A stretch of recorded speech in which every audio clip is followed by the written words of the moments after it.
शान्ति। नमस्कार आदरणीय दर्शकवृन्द, आज हामी दशैंको चौथो दिनमा आइपुगेका छौँ। यसै पनि यो पर्वलाई शक्तिको पर्व, शक्ति आह्वानको पर्व भनेर भनिन्छ। आज त्यो शक्ति हरेक मनलाई जरुरत परेको छ। शक्तिको आह्वान त्यति बेला गरिन्छ या आह्वान बोलाइन्छ त्यो चिजलाई जो हामीसँग छैन या जो हामीबाट भागेको छ या हामीबाट धेरै पर छ। यस अर्थमा हामीले यो जान्दछौँ कि आज मानव आत्मा यति कमजोर बनेको छ, यति खोक्लो भित्री रूपमा भएको छ कि हामीलाई थोरै सानोतिनो शक्ति पनि यति बेला छैन। त्यसैले हरेक दिन त्यतिकै उत्साहले र त्यतिकै उमङ्गले हामी शक्तिको आह्वान गर्छौँ। जान्नुपर्ने जरुरी कुरा यो छ कि शक्ति हराएको वास्तवमा बाहिर थिएन, ती शक्तिहरू हराएको हामी भित्रै थियो र भित्रै हराएको थियो भने आह्वान पनि भित्रै गर्नुपर्ने रहेछ। यिनै चिजको जानकारी हामी सुरुवातका दिनदेखि नै लिएर आइरहेका छौँ। घटस्थापनादेखिको आज चौथो दिनसम्ममा 4 दिनसम्ममा अलग अलग शक्तिको आह्वान हामीले गर्दै आइरहेका छौँ। कारण जिन्दगीलाई समुन्नत र सुखी बनाउनको लागि यिनै आध्यात्मिक शक्तिको जरुरत पर्दछ। हामी यो ज्ञानबाट सर्वविदितै छौँ। व्यक्तिमा धनको शक्ति छ, धनको शक्तिले पनि त्यो बेलासम्ममा मात्र धनको शक्तिको तागत रहन्छ जति बेलासम्ममा यसले कार्य गर्छ। याद रहोस्, जब आफ्ना अति नै नजिकका प्रिय मित्रहरू कुनै अति नै जटिल बिमारीको अवस्थामा छन्, बेडमा पुगेका छन्, तब त्यो समयमा लाग्छ कि धनमा कुनै ताकत छैन। धन लाग्छ कि पैसा लाग्छ कि कागज समान हो।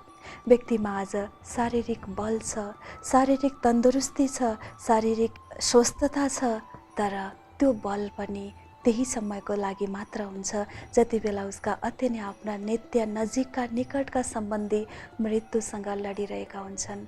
त्यो समयमा शरीरको बल छिनमै चकनाचुर भएर जान्छ। त्यसैले यति बेला हामीलाई शारीरिक बलको कमी होइन, धनको बलको कमी होइन, महसुस भएको हो आध्यात्मिक बलको। यही आध्यात्मिक बललाई जागृति गर्ने क्रममा आज हामी चौथो दिनमा आइसकेका छौँ।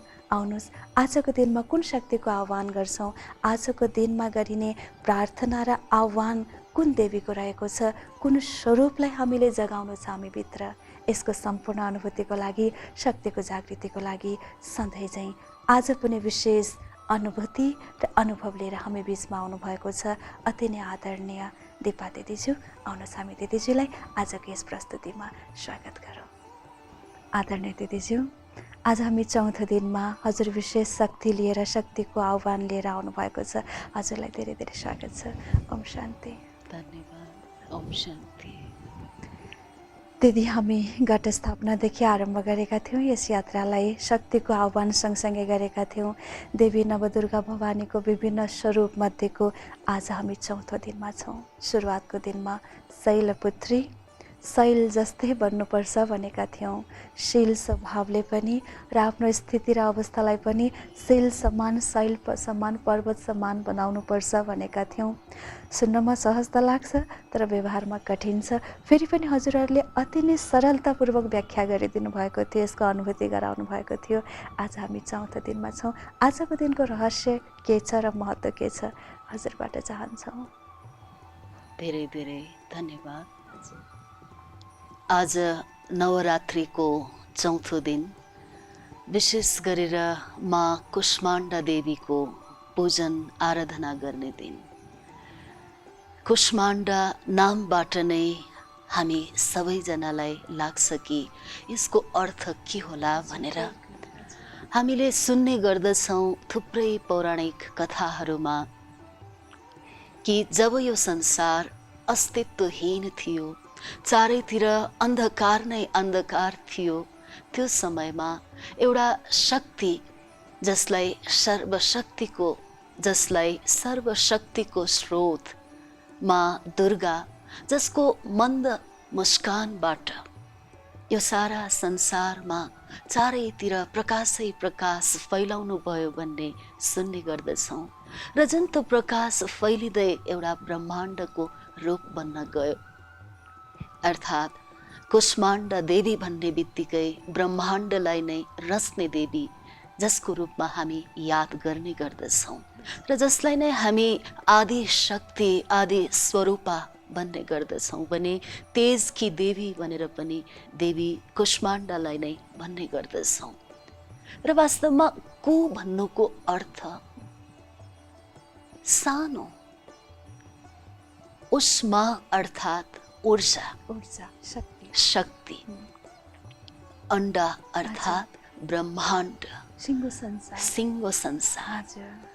तो एउटा ब्रह्माण्डलाई नै रच्ने शक्ति कुष्माण्डा माँ अर्थात् कुष्माण्डा देवीमा थियो भने उहाँको अलङ्कारहरूमा विशेष गरेर दायाँ हातमा कमलको फूल, धनुष, बाण र कमण्डलु देखाइदिन्छ भने बायाँ हातमा चक्र, गदा अनि अमृत पात्र साथसाथै जपमाला देखाइदिन्छ र उहाँलाई सिंह वाहिनीको रूपमा देखाइएको छ भने साथसाथै उहाँलाई सूर्यमा वास गर्नुहुने यो पनि भनिन्छ। सौर्यमण्डलमा वास गर्ने अधिष्ठात्रीको रूपमा माँ कुष्माण्डालाई लिइन्छ। त यो त भयो एउटा धार्मिक हिसाबले वर्णन गरिएको कुरा, स्वरूप। अब हामी एकैछिन विचार गरौँ के हो त वास्तवमा यसको आध्यात्मिक रहस्य। रूपलाई त हामीले मान्यौँ र आज पनि हरेकको दिल दिमागमा कुष्माण्डा भन्ने बित्तिकै त्यही आकृति स्वत नै आउँछ र हाम्रो जीवन दिदी यतिसम्म मात्रै अडियो कि आजको दिनमा बस कुष्माण्डा देवीको अगाडि जाउँ, त्यसपछि पूजाको थाली लिउँ, आरती गरौँ, आजको दिन सकियो, या दसैँ हामीले बडो धुमधामले मनायौँ या चाहिँ आजको दिनलाई हामीले समाप्ति गरौँ, यतिमा मात्रै सीमित भयो। तर जिन्दगीमा परिवर्तन त आएन, शक्ति पनि आएन। अध्यात्मले हामीलाई कसरी ऊर्जा प्रड्युस गर्नुमा, ऊर्जा उत्पन्न गर्नुमा मद्दत गर्छ। वास्तवमा माँ कुष्माण्डा भन्ने बित्तिकै ब्रह्माण्डलाई नै रच्ने भनेर देखाइएको छ भने जसले ब्रह्माण्डलाई नै रच्नुहुन्छ उहाँ कति महान हुनुहुन्छ होला। र साँच्चै भन्नुपर्दा महिला जसले एउटा परिवारलाई आफ्नो संसार बनाउनको लागि आफ्नै किसिमले हरेक तर्फबाट केही न केही कर्म गरिरहेको हुन्छ, जसमा सृजना शक्ति हुन्छ, जसमा रचनात्मकताको शक्ति हुन्छ, स्वाभाविक रूपमा नवीनता त्यहाँ आइहाल्छ नै। अर्थात् परिवारमा उसले खुसीलाई वर्षाउन थाल्दछ।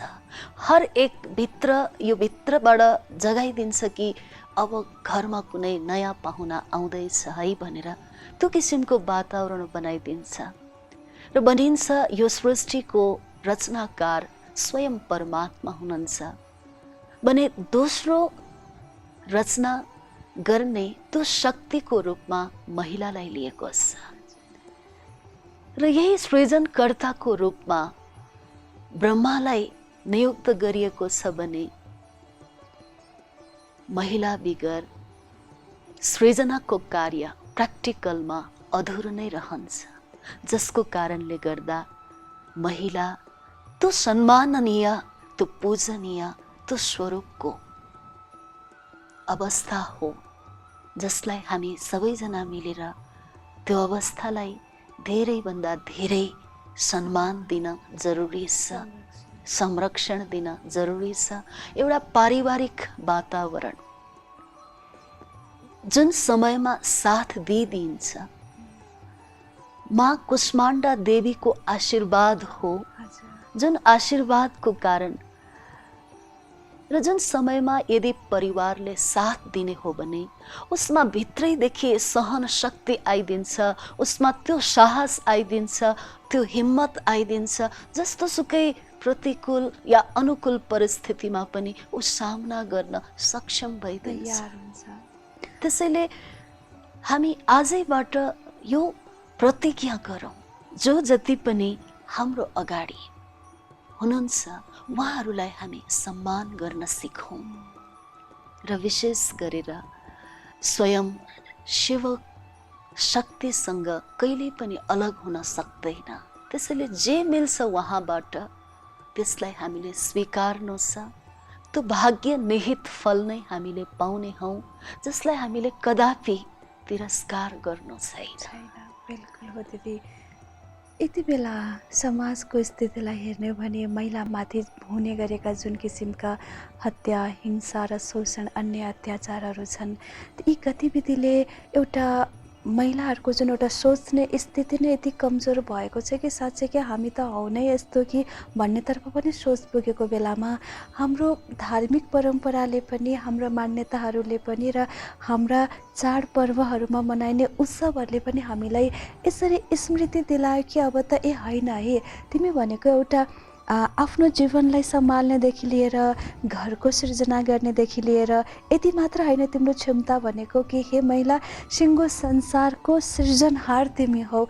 र जसरी भगवानलाई संसारको सृजनहार भनिन्छ, पालनहार भनिन्छ, भगवान सँगसँगै त्यो कार्यलाई अगाडि बढाउनको लागि सहयोगी भुजा भनेको महिला शक्ति हो। यसरी महिलामा अन्तर्निहित शक्तिलाई याद दिलाउँछ आजको पर्वले, र जो ईश्वरसँग सम्बन्धित छ, जो ईश्वरको भुजा छ, जो ईश्वरको भगवानको सहयोगी छ भने त्यो शक्तिलाई सम्मान दिनु त स्वतः नै हरेकको कर्तव्य हुनुहुन्छ। किनकि हरेक महिलालाई उमङ्ग उत्साह दिलाउनु भनेको आउनेवाला भविष्य पक्कै पनि उज्जवल गराउनु हो, बनाउनु हो। किनभने दिदी जस्तो जस्तो आमाको संस्कार, जस्तो जस्तो आमाको सोच हुन्छ, त्यही संस्कार स्वतः नै उसको बच्चामा ट्रान्सफर हुन्छ। आमालाई खुवाउँछौँ मतलब कि बच्चाहरूलाई पनि भरण मिलिरहेको छ, भरण पोषण भइरहेको छ। जसरी एउटा वृक्षमा मलजल दिँदाखेरि दिनलाई त मूल जरामै दिन्छौँ, तर जान्छ पुरा रुखभरि नै, एक एक हाँगा डिङ्गा सबैमा पुग्छ नि। त्यसरी नै हामीले जसलाई सम्मान गर्छौँ, जस्तो किसिमको संस्कारबाट पालना दिन्छौँ, त्यही अनुरूप नै हाम्रो भविष्य सुन्दर बन्ने भएको कारणले यो कुरामा आजको दिनमा यदि हामीले ध्यान दिने हौँ भने आजको दिनमा देवी माँ कुष्माण्डालाई मानिएको सार्थक मानिन्छ। निकै नै महत्त्वपूर्ण र अलिकति पृथक प्रकारको शक्तिको महसुस आज हामीले गरिरहेका छौँ दिदी। र साँच्चै के घर परिवारमा हरेकलाई एक अभाव खड्किने शक्ति पनि हो, र हरेकको दिनचर्यामा व्यवहारमा आउँदाखेरि कता कता हामीले सम्मान दिन नपुगेको हो कि नसकेको हो कि यस्तो अभाव पनि भएको बेलामा साँच्चैकै आजको दिनले हामीलाई फेरि याद दिलाएको छ कि सबैजनालाई एउटा झकझक्याएको छ कि जसको सम्बन्धमा छौ, जोसँग छौ, जहाँ जहाँ महिला शक्तिहरू हुनुहुन्छ उहाँहरूको जुन एउटा मातृत्वको भावना छ, उहाँहरूभित्रको रहेको एउटा शक्ति छ, त्यो शक्तिलाई पनि सम्मान दिउँ भन्ने किसिमको आजको पर्वले त्यो सन्देश लिएर आएको छ। हामीले यसको रिचुअल पक्षलाई भनौँ, यसको धार्मिक पक्षलाई त हामीले खेलायौँ। निकै नै सुन्दर र प्रासङ्गिक प्रसङ्ग आदरणीय दिदीजीले उठाउनु भएको छ। दिदी, सुरुवातमा हजुरले भन्नुभएको थियो, अब अलिकति हामी थोरै हाम्रो व्यक्तिगत जीवनतर्फ जाउँ। हजुरले उठाउनु भएको थियो कि आफ्नो मन्द मन्द मुस्कानले संसारलाई नै एउटा खुसी छाउनेवाला भनेर। आज हामी हरेक व्यक्तिलाई हेरौँ, हाँसो मुस्कान यी चिजहरू जीवनबाट लाग्छ कि अलगै भइसके, एकदमै टाढा छ। अब त्यसलाई ल्याउनको लागि यति मेहनत र यति कोसिस गर्नुपर्छ कि छेडिको हाँसोको लागि, खुसीको लागि विभिन्न किसिमको साधनको प्रयोग, जस्तो कि इन्टरटेनका विभिन्न साधनहरू यति बेला छन्। व्यक्ति आज खुसी हुन चाहन्छ तर खुसी नै हुँदैन, खुसी आउँदैन। यति नेचुरल स्वभाव उसको भएको छ कि दुःखी स्वरूपमा भएर बस्ने, अशान्त भएर बस्ने, निनाउरो भएर बस्ने उसको एउटा स्वभाव नै बनेको छ। यो अवस्थामा, यो माहौलमा खुसी त हाम्रो नेचुरल स्वभाव हो, हामीले भनिरहेका छौँ। हामी कसरी जागृत गर्न सक्छौँ यो खुसीलाई, र चेहरामा हामी आफ्नो मन्द मुस्कानलाई कसरी फैलाउन सक्छौँ? बडो सुन्दर प्रसङ्ग यहाँले उठाउनु भएको छ। वास्तवमा भन्नुपर्दा आजकै दिनमा भक्तहरूको अनहद चक्र जागृत हुन्छ भन्ने यो पनि बनाइरहेको छ। अनहद चक्र भनेकै वास्तवमा प्रेमको प्रतीक। जब जब हामी हाम्रो शाश्वत स्वरूप, म प्रेम स्वरूप आत्मा हुँ भन्ने यो स्मृतिमा मात्र पनि ल्याउँछौँ भने चारैतिर त्यो प्रेमको प्रकाश फैलिन थाल्छ। प्रेम जहाँ हुन्छ त्यहाँ खुसी स्वाभाविक रूपमा हुन्छ। जहाँ सच्चा प्रेमको कमी हुन्छ, अभाव हुन्छ, त्यहाँ नै फेरि मन्द मुस्कानको बदलामा के हुन्छ हामी आफै जान्दछौँ। र जुन मन्द मुस्कानबाट सृष्टि नै रचियो भन्ने जुन प्रसङ्ग आयो, यो वास्तवमा प्र्याक्टिकलमा भन्ने हो भने हामीभित्र त्यो शक्ति छ जुन हर असम्भवलाई सम्भव गर्न सक्ने। चाहे जिम्मेवारीको हिसाबले जतिसुकै ठुलो जिम्मेवारी किन नमिलोस्, त्यो जिम्मेवारीलाई वहन गर्ने क्रममा यदि त्यसलाई खेलको रूपमा सम्झिन्छौँ भने कहिले पनि बोझिल अनुभव हुन पाउँदैन। हाँसी हाँसीकनै त्यसलाई हामीले व्यतीत गर्न सक्छौँ, वहन गर्न सक्ने हुन्छौँ। फाइदा त सबैलाई थाहा छ कि दिदी कुनै कार्य खुसी खुसीले गर्छौँ भने यति धेरै गरिरहेका हुन्छौँ कि मतलब प्रड्युस पनि धेरै हुन्छ। अर्कोतर्फ आफूलाई यति खुसी भइरहेको हुन्छ कि गरेको थाहा नै हुँदैन, शक्ति मैले ऊर्जा लगाएको छु, मैले गरिरहेको छु भन्ने नै थाहा हुँदैन। अर्को फाइदा अनुभव हामी सबैलाई छ कि जुन खुसीको माहौलमा सेवा गरेका हुन्छौँ यसले एउटा खुसीको माहौल क्रिएट गर्छ, हाम्रो सङ्गम हुनुभएको वरिपरि सबैलाई खुसी बनाइदिन्छ। त्यति जादु छ खुसीमा, यति त हामी जान्दछौँ। अरू हजुर साथसाथै यो खुसीलाई कायम गर्नको लागि माँ कुष्माण्डा देवीको हातमा अमृतले भरिएको कलश पनि देखाइदिएको छ, अर्कोतिर कमण्डल पनि देखाइदिएको छ। आखिर किन त भन्दा जबसम्म हामीमा सत्य ज्ञानको अमृत रसपान गर्दैनौँ तबसम्म हामीले सच्चा खुसीलाई आफ्नो जीवनमा कायम राख्न सक्दैनौँ। यसको मतलब दिदी कि खुसी हाम्रो नेचुरल संस्कार हो, हामीभित्र छ। यो पनि जानौँ कि आसुरी संसारमा छौँ हामी, बिचबिचमा हाम्रो खुसीलाई खोज्ने यस्ता चिजहरू असुरहरू पनि तयार भएर बसेका छन्, एकदमै रेडी भएर बसेका छन् र त्यसले जुनसुकै बेला पनि हामीलाई एट्याक गर्न सक्छ र हाम्रो खुसीलाई खोज्न सक्छ। त्यसैले त्यसको लागि एउटा सुरक्षित कवच भनेको अमृतको कलश जो देवीको हातमा देखाइएको छ। हामीले चाहिँ अमृतको कलश अथवा स्मृतिलाई राख्न सक्छौँ, त्यो गडालाई हामीले भरेर राख्नु पर्यो। जसको लागि हामीमा नित्य निरन्तर हामी सबै अध्यात्म प्रेमी हौँ। यसको मतलब जङ्गलमै पनि जानुपर्ने जरुरी होइन, कुनै सत्सङ्गमा सधैँ नै जानुपर्छ यो पनि होइन, जाँदा धेरै राम्रो, सुनमा सुगन्ध। तर जुन कुरालाई हामीले पोजिटिभ वेबाट सोच्न सक्छौँ नि, यो नै सबैभन्दा धेरै ठुलो खुबी हो मानव जीवनको।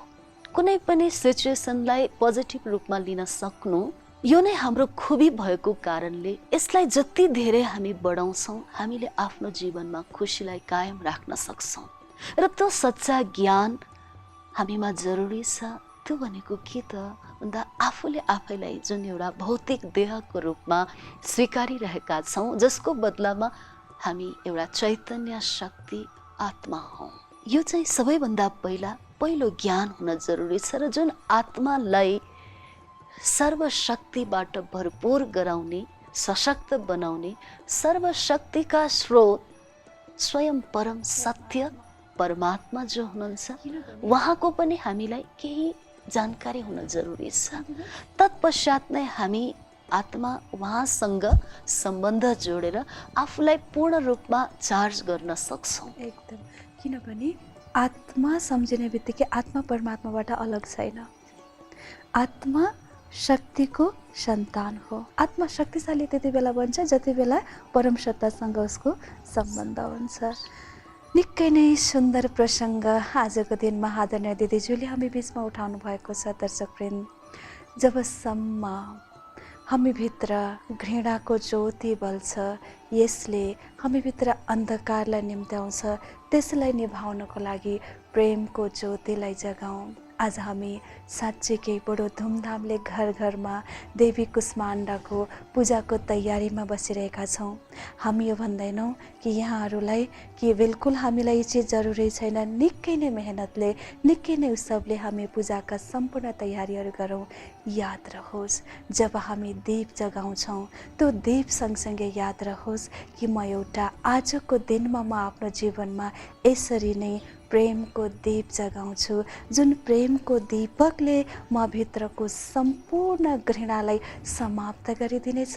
र जब जब घृणा समाप्त हुन्छ स्वतः नै म भित्रको ज्ञानको प्याला, प्रेमको चक्र जागृत हुन्छ।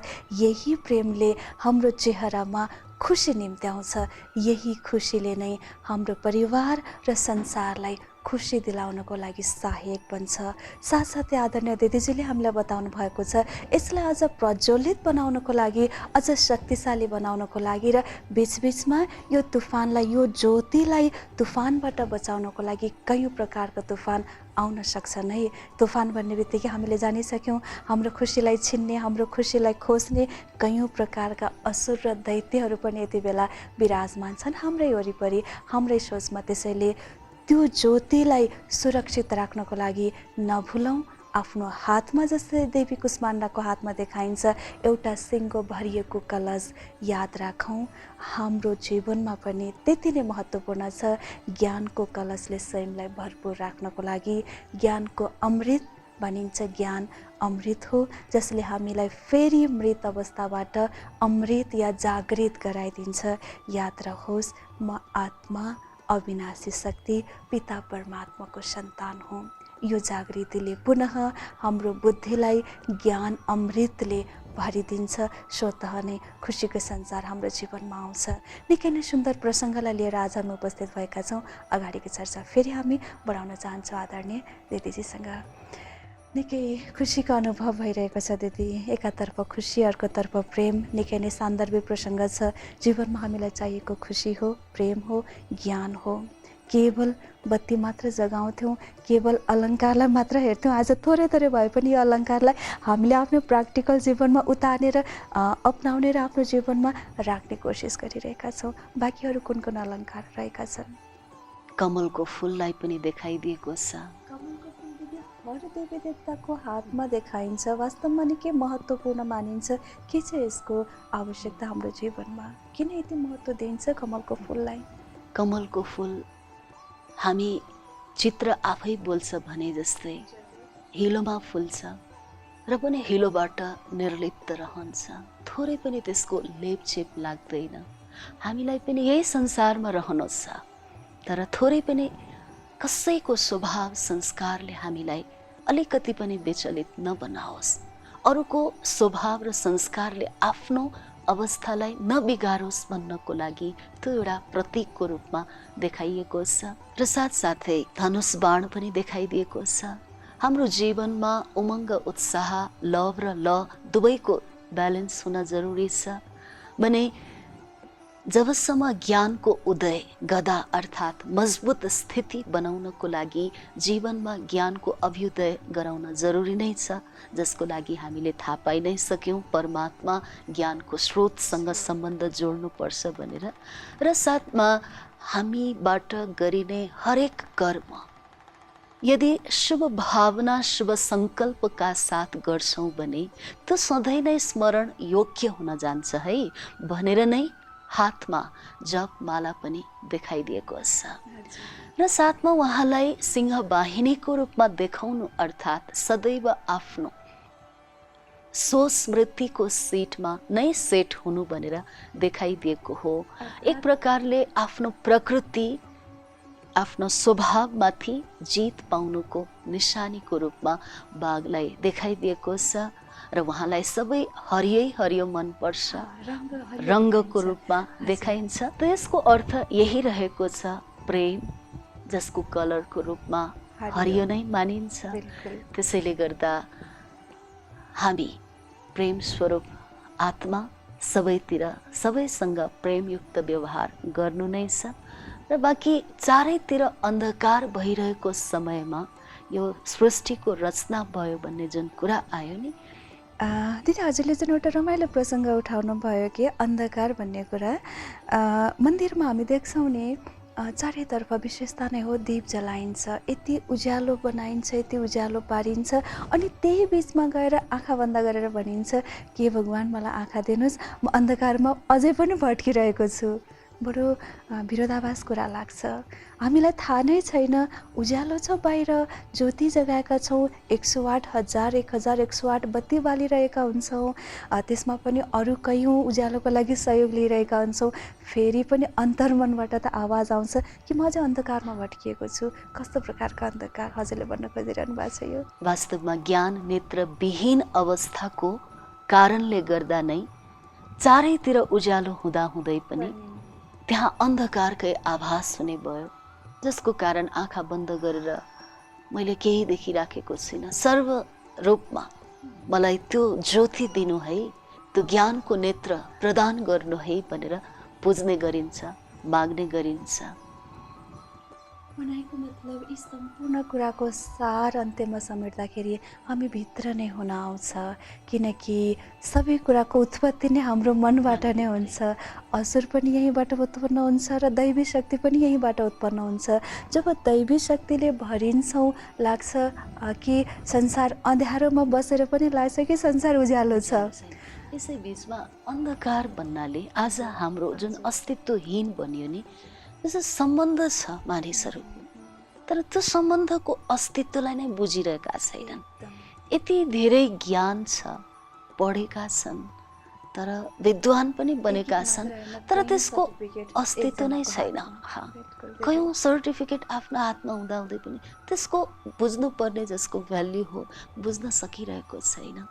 भने यस्तो अस्तित्वविहीन समयमा जब आउनुहुन्छ परमात्मा सत्य, तब नै अस्तित्वको हामीलाई आभास हुने हो। र त्यो अस्तित्व भनेको के रहेछ त भन्दा शिव शक्तिबाट कहिल्यै पनि टाढा हुन सक्दैन भनेर भनिन्छ नि। त त्यो शक्ति रहेछ क्या। त्यो कुन चाहिँ शक्ति आउने रहेछ त आज कुष्माण्डा देवी माँको पूजन आराधनाबाट भन्दा विशेष गरेर हामीमा समाने की शक्ति अर्थात् पावर अफ एडजस्ट। हर प्रकारको परिस्थितिमा, हर प्रकारको अवस्थामा पनि स्वयंलाई कसरी समाउने त भन्ने त्यो कुरा, त्यो शक्ति हामीमा आउने रहेछ। जसरी भनिन्छ समाउन सक्यो भने थोरै ठाउँमा पनि धेरै अड्छ। एकदमै त्यो पावर भएन भने धेरै ठाउँ भएर पनि चिज त थोरै नै हुन्छ। आज यस्तै हुन्छ, एउटा प्रसङ्ग दिदी, जस्तो कि पहिलाको जमाना थियो, जति बेला 10-15 जना 15-20 जनाको परिवार हुन्थ्यो, एउटै छानामुनि सबैको लागि खाना बन्थ्यो, खुसी थियो, आपसमा आमा बुवा दाजुभाइ दिदीबहिनी बडो सुन्दर माहौल बन्थ्यो। आज हामी देख्छौँ 4 जनाको परिवार हुन्छ, फेरि पनि आमा एकातर्फ, बुवा एकातर्फ, छोरा एकातर्फ, छोरी एकातर्फ, मतलब कि ठुलो ठुलो बिल्डिङ भएर पनि, बिल्डिङमा रहेर पनि 4 जनालाई त्यो एउटा सानो लाग्छ। हरेकको पर्सनल हुँदाहुँदै पनि अझै कमी लाग्छ। यसको मतलब आत्मामा एडजस्ट गर्ने शक्ति क्षीण हुँदै गएको छ। जति पनि आज सम्बन्ध विच्छेद भइराखेको छ, त्यसमा सम्बन्ध विच्छेद किन? कारण यही एडजस्ट पावरको कमी, कसैसँग पनि स्वभाव संस्कार नमिल्नु, यो भनेको के हो त? कसैले गरेको पटक्कै नरुचाउनु, यो के हो त? मन नपराउनु, यो सब एडजस्ट पावरकै कमीले गर्दा हो। त्यसैले समग्रमा एडजस्ट पावर भनेको के हो त? साँच्चीकै दिदी, यति बेलाको घर परिवारलाई बसाउनलाई, हाम्रो जीवनलाई एउटा व्यवस्थित बनाउनको लागि त आज सबैलाई चाहिएको छ एडजस्ट पावर। हामी कसरी बढाउन सक्छौँ? सायद आजको देवीको स्वरूप नै, विशेषता नै हो एडजस्ट पावरलाई बढाउने, जो हाम्रो जीवनसँग मिल्दोजुल्दो छ। त्यसैले एडजस्ट पावर भनेको वास्तवमा जसरी एउटा सागरले, चाहे उसले सकोस् या नसकोस्, उसले आफ्नो गतिमा ऊ अगाडि बढिरहेको हुन्छ। यति आफ्नो हृदयलाई विशाल बनाएर सबलाई समाएर ऊ अगाडि बढिराखेको हुन्छ। उसको अगाडि लक्ष्य निश्चित हुन्छ, कहाँ पुग्नु पर्ने भनेर। त्यस्तै प्रकार उसले कहिले पनि, सागरले, यो नदी फोहोर नदी हो, यो फोहोर पानी हो, कहिले पनि सोच्दैन, मलिन्न पनि बन्दैन। एक प्रकारले लिएर अगाडि जे आउँछ एक्सेप्ट गर्दै गइदिन्छ। समयको भान पनि उसलाई हुँदैन, के छ छैन उसलाई थाहा नै हुँदैन। त्यस्तै गरेर हामीमा पनि थोरै मात्र आध्यात्मिक चिन्तन छ भने स्वाभाविक रूपमा हर एकमा भएको, चाहे गुण होस् चाहे अवगुण होस्, त्यसलाई कहिले पनि हेरिँदैन, त्यसलाई समाउँदै अगाडि बढिराखेको हुन्छ। र त्यो समाएर अगाडि बढ्नुमा नै धेरै ठुलो कल्याण लुकेको हुन्छ। किन त भन्दा समय आएपछि त फेरि रियलाइज गर्ने पनि त पार्ट आउँछ नि त। जस्तै सानो एउटा उदाहरण दिन मन लागिराखेको छ। कुनै घरमा देउरानी र जेठानी थियो, जसमा देउरानीको बच्चालाई जेठानीले हेरिदिने गर्नुहुन्थ्यो। अचानक देउरानी काम परेर घर फर्कँदाखेरि बच्चा एकदम चिच्याएर रोइराखेको हुन्छ। र रोइराखेको देखेपछि स्वाभाविक रूपमा आमा नहो किन रोएको बाबु के भयो भन्दा सोधिन्छ। त्यसरी सोद्धा बच्चाले भन्छ मेरो हात पोल्यो भनेर। बाई चान्स बच्चाले त बच्चा बाल मन त हो, उसले सही बोलिहाल्छ कि मलाई चाहिँ ठुलो मम्माले मलाई यसरी बोलिदिनु भयो भनेर। अब हेर्नु है, बच्चाले भनियो तर देउरानीले के गरिदियो त भन्दा त्यहाँ अलिकति पनि केही नबोलिकन आफूले जुन ल्याइएको थियो चकलेट एकैछिनमा बच्चालाई फकाइसकेपछि तिमीलाई यो ठुलो मम्मीले दिनुभएको ल, ठुलो मम्माले दिनुभएको ल भनेर फेरि दिलाइदिनु भयो। दिलाइयो, यसको मतलब के भन्न खोजेको भन्दा दुईजना बीच सम्बन्ध बनाउनको लागि बिगार्नुको बदलामा बनाउनको लागि भन्न सक्थ्यो नि त, तिम्रो ठुलो मम्मी यस्तै नै हो, कहिले के गर्छ बदमास छ है, यो पनि त भन्न सक्थ्यो नि त। हजुर, तर त्यो समयमा समाइदिनु भयो कि त्यो समाएको कारणले गर्दा त्यही बेला नै उनको मनमा मैले कस्तो गरेछु, बाई चान्स मैले बाई मिस्टेकले त्यो हुन गएको हो रियलाइज गर्छ र साथमा फेरि त्यो बच्चालाई आफ्नो गोदीमा बिठाउँछ। त समाने के शक्ति भनेको के रहेछ त भन्दा जहाँ एउटा माँ यो स्मृति आउँछ, म एउटा जगतको माँ हुँ, माँ त हुँ तर जगतकै पनि माँ हुँ भन्ने यो स्मृति आउने बित्तिकै त्यहाँ अनकन्डिसनल लभ बर्सिन थाल्छ। कसैको पनि कमी कमजोरीलाई उसले हेर्नै सक्दैन, जसरी हुन्छ त कमी कमजोरीलाई निकालेर उसलाई राम्रो बनाउने, उसलाई क्वालिटीवाला बनाउने, क्वान्टिटीमा मात्रै नभइकन क्वालिटीवाला कसरी बनाउने त्यो कुरामा ऊ पछि परिराखेको हुन्छ। जसरी आमाले आफ्नो बच्चाले खाएकोदेखि लिएर सुतेको उठेको बसेको हर एकसँग गरेको व्यवहारसम्म नोट गराइराखेको हुन्छ नि, यो तिमीले गरेको सही हो, यो गलत हो, यो चाहिँ अलि ठिक भयो, यो अलि ठिक भएन, बार बार नोट गराउनु। यसको मतलब के आमाको बच्चाप्रति स्नेह नभएर हो त होइन नि, किनकि बच्चालाई हर हमेशा पर्फेक्ट बनेको देख्न खोजेको हुन्छ नि त। त्यसैले समाउने शक्ति भनेको पनि हामी भित्र तब आउँछ जब आफूलाई बार बार म एउटा जगतको माँ हुँ यो सम्झिन्छौँ भने कसैको पनि कमी कमजोरीले कहिले पनि आफूलाई छुँदैन।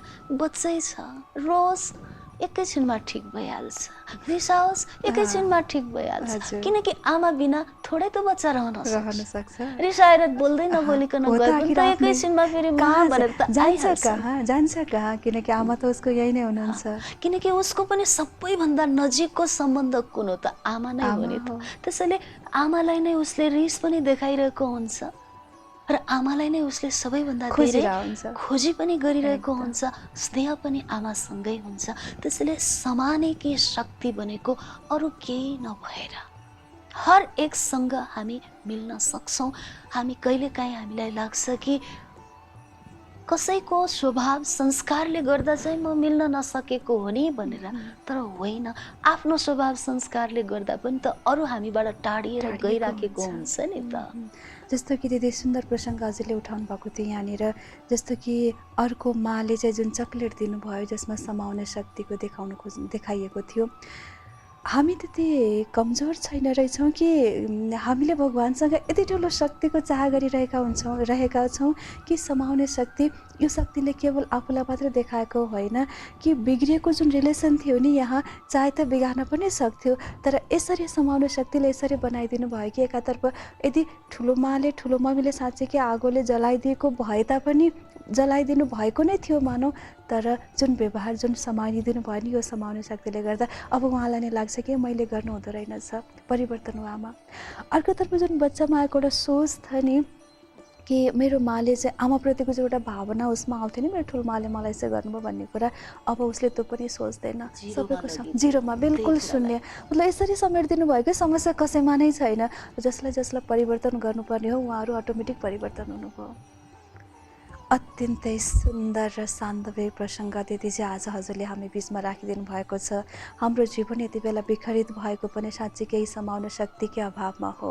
आज हामी चाहन्छौँ यो समाउने शक्तिलाई हाम्रो जीवनमा कसरी आह्वान गर्ने त? आदरणीय हाम्रा दर्शकवृन्द पनि यही आशा गरिरहनु भएको छ। यो समाउन शक्तिलाई हामीभित्र कसरी जगाउने?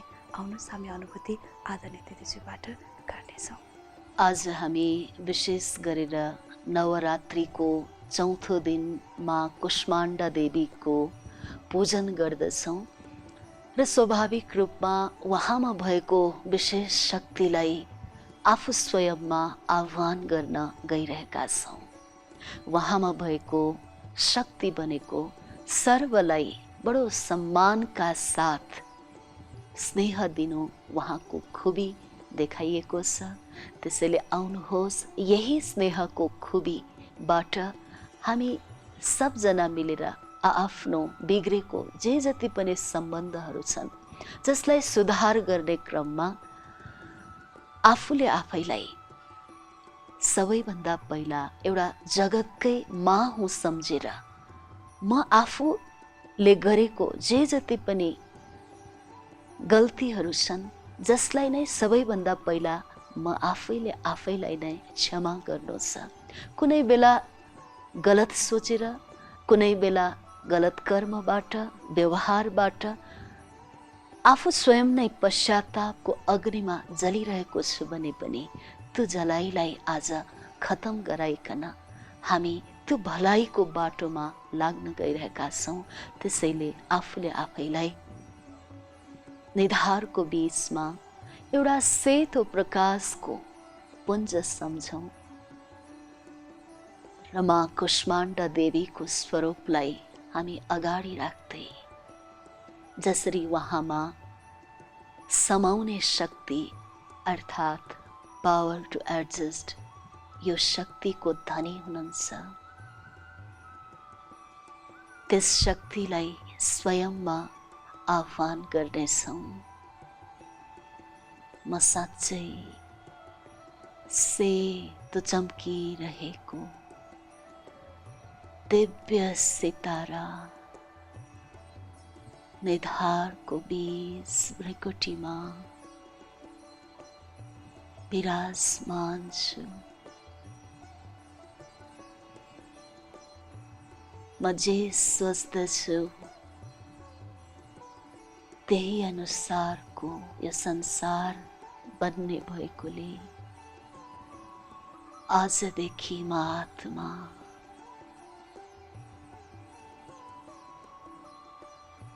सबैसँग मिलेर बस्नको लागि आफूभित्र यो शक्तिलाई आह्वान गर्दैछु। म सबैसँग मिलेर बस्न सक्ने खुबी भएको विशेष आत्मा हुँ। मेरो विशेष कर्तव्य भनेकै हर एकमा भएको एक एक गुणलाई हेर्ने, कसैमा पनि कुनै अवगुण नै छैन, कुनै अवगुण आउनै सक्दैन।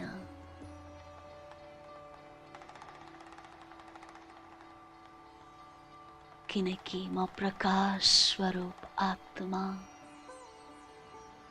म भित्रको आन्तरिक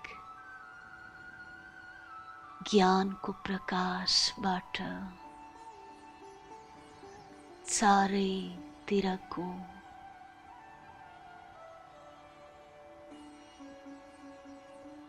नकारात्मक सोच खत्म हुँदैछ। अब गुण हेर्ने आदत मेटिँदैछ। हर एक आत्मामा भएको गुण विशेषतालाई हेर्दै म आफू आत्मा निरन्तर अगाडि बढिरहेको छु र म भित्र विशेष शक्तिको रूपमा,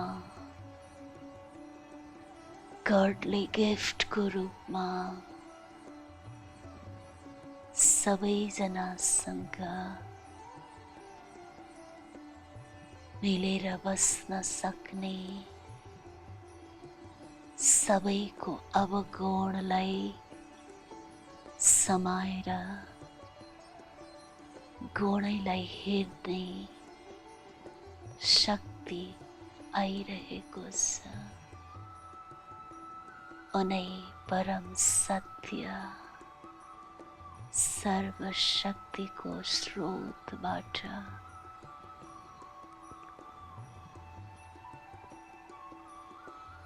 असीम शक्तिको अनुभव गरिरहेको छु।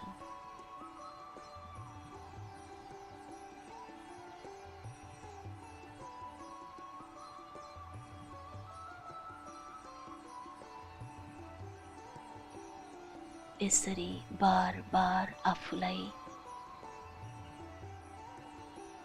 शक्तिको आह्वान गर्छौं भने स्वाभाविक रूपमा हाम्रो जीवनमा यो एडजस्ट पावर बढ्दै जान्छ। ओम शान्ति।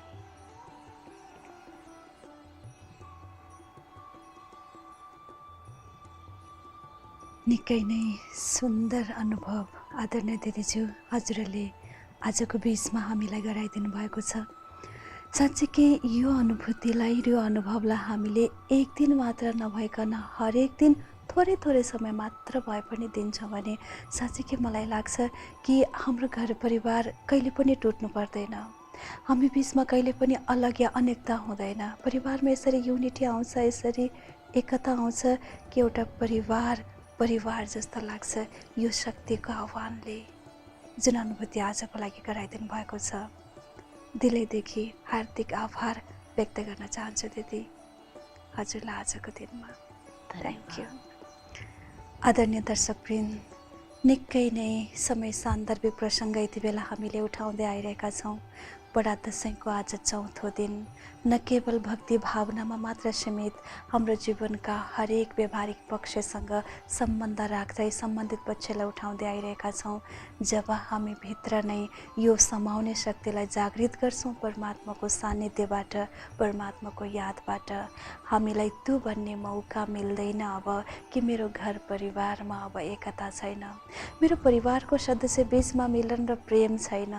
प्रेम सुरु हुन्छ जति बेला त्यति बेला हामी स्वयंभित्र प्रेमको दीपक जगाउँछौँ। याद रहोस्, दीपक सँगसँगै, तेलको दीपक सँगसँगै प्रेमको दीपकलाई पनि आफ्नो मनभित्र जगाइदिउँ। कमलको फुल सँगसँगै जीवनलाई पवित्रतातर्फ लैजाने अभ्यास गरौँ। पानीको कलशको घडा सँगसँगै यही आध्यात्मिक ज्ञानले आफ्नो जीवनलाई भरौँ। स्वतः त्यो जीवनमा समाउने शक्ति वृद्धि हुन्छ। आशा छ आजको विषयवस्तु यहाँलाई अति नै प्रासङ्गिक लागेको छ। हामी चाहन्छौँ यहाँहरूको सल्लाह सुझाव अगाडिका दिनहरूमा पनि यसरी नै आउँदै रहनेछन्। आजको दिनको विशेष यहाँहरू सबैमा हार्दिक शुभकामना बिदा चाहन्छौँ। ओम शान्ति। नमस्कार।